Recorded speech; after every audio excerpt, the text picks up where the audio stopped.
Oi, hoje é a resenha do conto Alexandrita, escrito por Nikolai Leskov, aqui da coletânea Clássicos do Conto Russo, dentro do nosso projeto Contos do Meio-Dia, edição 2021. Eu me permitirei fazer uma pequena comunicação sobre um cristal requintado, cujo descobrimento nas profundezas das montanhas russas está relacionada com a memória do finado soberano Alexander Nikolaevich. O assunto aqui é a bela e valiosa pedra de verde intenso que recebeu o nome Alexandrita, em homenagem ao falecido imperador. Assim começa Alexandrita, escrito por Nikolai Leskov, que conta a história de um homem que possui uma dessas pedras chamada Alexandrita, muito valiosa, uma das mais raras. Bom, sim, ela era muito produzida lá pelos russos, havia uma jazida por lá, mas ela se esgotou depois. Um outro país que agora não me lembro qual que foi, também teve uma boa reserva, mas parece que atualmente o Brasil detém uma boa quantidade ainda dessas pedrinhas super valiosas de tom verde. Mas há uma coisa muito curiosa a respeito dessa pedra. Ela tem uma característica muito esquisita. Sim, ela é verde, mas ela é verde à luz do sol. Quando a luz artificial a ilumina, ela fica vermelha. Pois é, ela tem quase um efeito meio, digamos assim, mágico. Pois é, algo que assusta bastante, ou pelo menos assustava bastante, né, o pessoal lá de bons tempos atrás. Como, por exemplo, quando essa história foi escrita pelo Leskov. E, bom, basicamente o que temos aqui neste conto é algo bem simples. Na verdade, o comportamento das pessoas frente justamente a essa coisa misteriosa, esse comportamento esquisito dessa pedra preciosa. Literalmente é isso. Bom, o narrador do conto, ele na verdade até se confunde um pouco com o próprio escritor. Esse texto tem tons autobiográficos, com certeza. Mas o que vale é que sim, ele teve um dia a oportunidade de possuir uma dessas pedras. Ele narra muito bem como é que aconteceu. Na verdade, um possuidor de um anel onde estava incrustado esta Alexandrita, o cidadão morreu e ele conseguiu comprar por um preço bem pequeno. Na verdade, meio que se perdeu ali no comércio exatamente o bom valor que aquele anel possuía. Aliás, tinha mais 2 diamantes ali também incrustados. O que vale é que sim, ele possui então essa joia, mas a história em si não é sobre esse anel, o que é bastante curioso, porque o texto gasta muito tempo de suas primeiras páginas, boas páginas, a falar o contexto histórico do descobrimento dessa pedra, que foi uma homenagem para esse czar russo, o Alexander, justamente porque na data que foi descoberta pela primeira vez essa pedra, o czar, aliás o futuro czar, na verdade, justamente por causa disso, no dia que foi descoberto, o futuro czar estava comemorando 12 anos de idade. Por isso foi uma espécie de homenagem, né? Descobrimos uma joia rara que tem esse comportamento bizarro, vamos dar nome ao futuro czar. Ora, beleza. Mas como eu disse, o conto em si não tem a ver com essa pedra, pelo menos por enquanto. E sim, durante 2 momentos é muito bem frisado justamente a característica dessa peça, que é verde o tempo todo sobre a luz natural, mas sobre luz artificial ela fica vermelha. Aliás, o próprio narrador do conto diz isso, ó, não se esqueçam disso. Ou seja, é uma informação valiosíssima, mas talvez com uma pedra preciosa. Isso tem a ver tem um sentido lá no final do texto, com certeza. Bom, a questão é que este narrador então do conto, que a gente não fica sabendo o nome dele durante toda a narrativa, ele tem que fazer um favor a um amigo que pede que ele compre 2 outras pedras. Umas pedras, claro, de menor valor, não tanto quanto a Alexandrita, mas ele vai lá, faz a procura, faz a pesquisa e ele obtém 2 boas pedras. Só que uma delas, ou ele só fica com uma, bom, tanto faz. O que vale é que uma dessas pedras, ela foi mal lapidada. Dá para perceber que ela perde um pouco do brilho justamente por causa disso. Sim, acho que os ângulos, não entendo direito, mas parece que os ângulos da lapidação realmente valorizam mais e mais o colorido e o brilho dessas pedras preciosas. Enfim, o sujeito que vende a pedra ao protagonista aqui da história faz um conselho. Ó, procure um grande lapidador, um homem já idoso, já quase aposentado para falar a verdade, né? Chamado Wender. Agora me fugiu o nome do velhinho lapidador. Deixa eu ver se eu acho aqui rapidamente. Cadê a página? Wenzel, Wenzel o nome dele. Uma grande figura aqui desta narrativa. Bom, procure lá esse lapidador aposentado que ele vai conseguir resolver o problema e essa peça vai ter mais valor ainda. Pois bem, ele vai atrás de Wenzel e descobre que é um velho do maluco. Aqueles bem fantasiosos, que viveu muito, bem velhinho mesmo. Ele ainda tem a habilidade de poder lapidar, mas fica naquelas, passou a profissão para os filhos e ficou nessa. Aposentado, vai. Mas o cara que vendeu a peça diz, quando ele percebe que a pedra que vem para ele tem uma certa substância, um poder a mais, ele se interessa pelo caso e não passa o serviço para os filhos. Ele mesmo trata de lapidar. Pois bem, na verdade, quando a gente tem contato então com essa figura aqui no conto, nós descobrimos que começa muito de um papo furado. Digamos, começa a gordura do texto. Aquela situação onde a gente perde até aquela coisa frisada lá no começo. Não se esqueça da informação, ela muda de cor, de acordo com as luzes.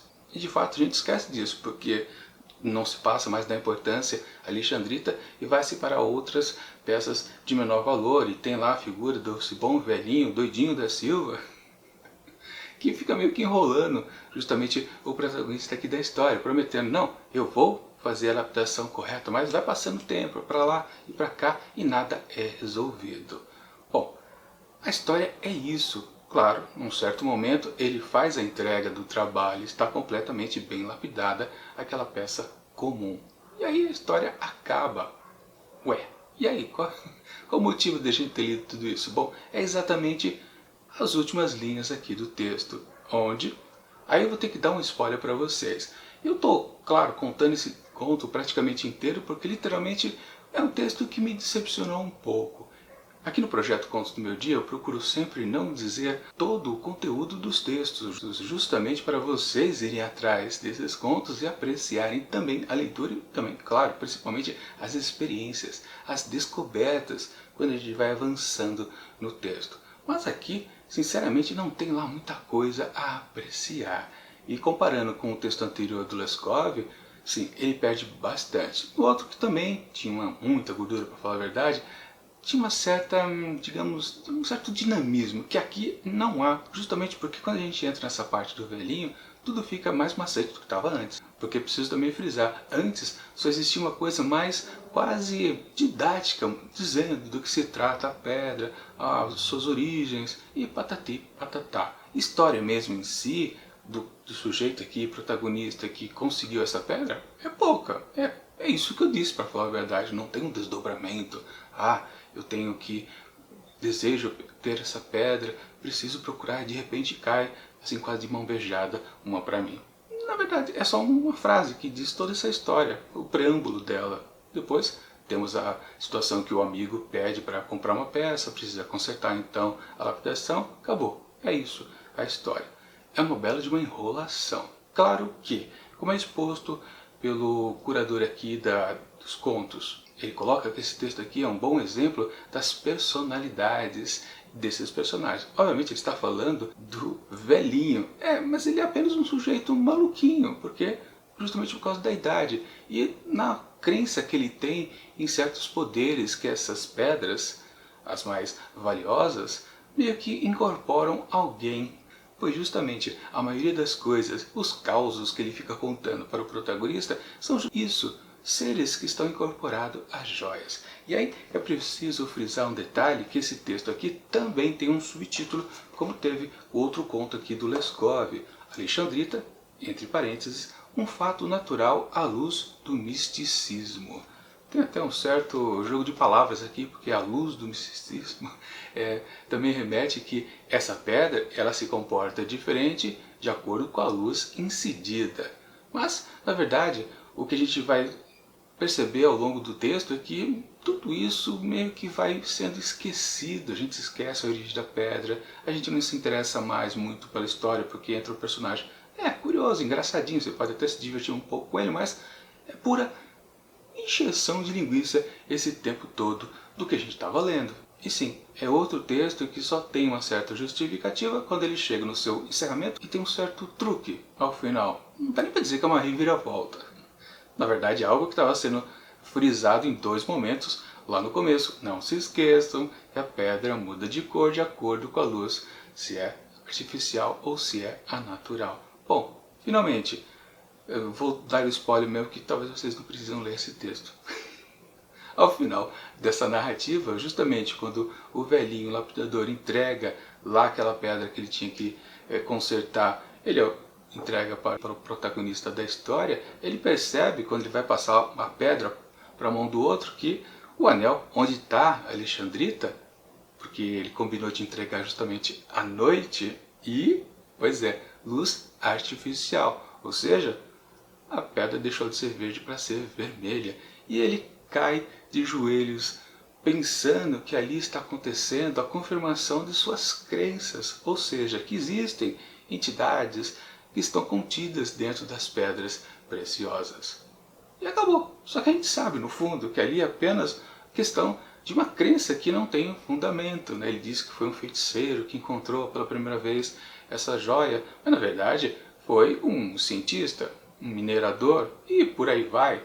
É a ciência contra a fé. Sim, no fundo é um grande tema de muitos e muitos contos, mas ele só se resolve exatamente nos seus últimos momentos, nas últimas frases do texto. Ou seja, ajuda muito para salvar todo o conjunto aqui desse conto. E tem o texto final aqui que eu posso até dizer para vocês, porque ele é apenas uma confirmação de tudo, ou pouco, que a gente conseguiu perceber por esse texto aqui, que é, cadê? Opa, porta uma. Eis o que às vezes significa olhar uma coisa com o espírito extraordinário da fantasia. É só isso. O velhinho encontrou aquela joia que tem esse comportamento estranho, bizarro, esdrúxulo, e acreditou que aquilo ali era um exemplo de tudo aquilo que ele acreditava. E só, fim de papo, acabou o texto. Não tem mais outra reflexão, nada mais. Ou seja, eu fiquei bem frustrado, na verdade, quando li tudo isso. Eu falei, e daí? Eu vou esquecer isso aqui, não tem como guardar, não há nada a ser marcado. Essa coisa, fé contra a ciência, a gente encontra aos baldes por aí. E esse texto aqui não tem nada de brilhante, muito pelo contrário, né? Muito simples. Enfim, eu tive que enrolar bastante nesse vídeo, porque eu realmente não tinha o que dizer. Portanto, para Alexandrita, escrito por Nikolai Leskov, eu atribuo apenas 3 asteriscos. É um texto um pouquinho acima da média, tem um certo interesse aqui a colar, mas esse interesse vai se perdendo ao meio do caminho. Depois a gente fica um pouco fastiado e no finalzinho tem uma certa reflexãozinha, em breve, a respeito disso, com uma frase que sintetiza tudo. É isso. Uns 3 asteriscos, acho que tá bom, né? Bom, segunda-feira que vem vamos para outro autor russo com mais uma dupla de contos, um seguido ao outro. Pois é, teremos Anton Chekhov aqui em Clássicos do Conto Russo. E espero que sim, seja algo mais atraente, porque esses 2 textos aqui do Leskov foram, digamos assim, mais ou menos, embora, claro, eu tenha gostado muito mais lá do primeiro.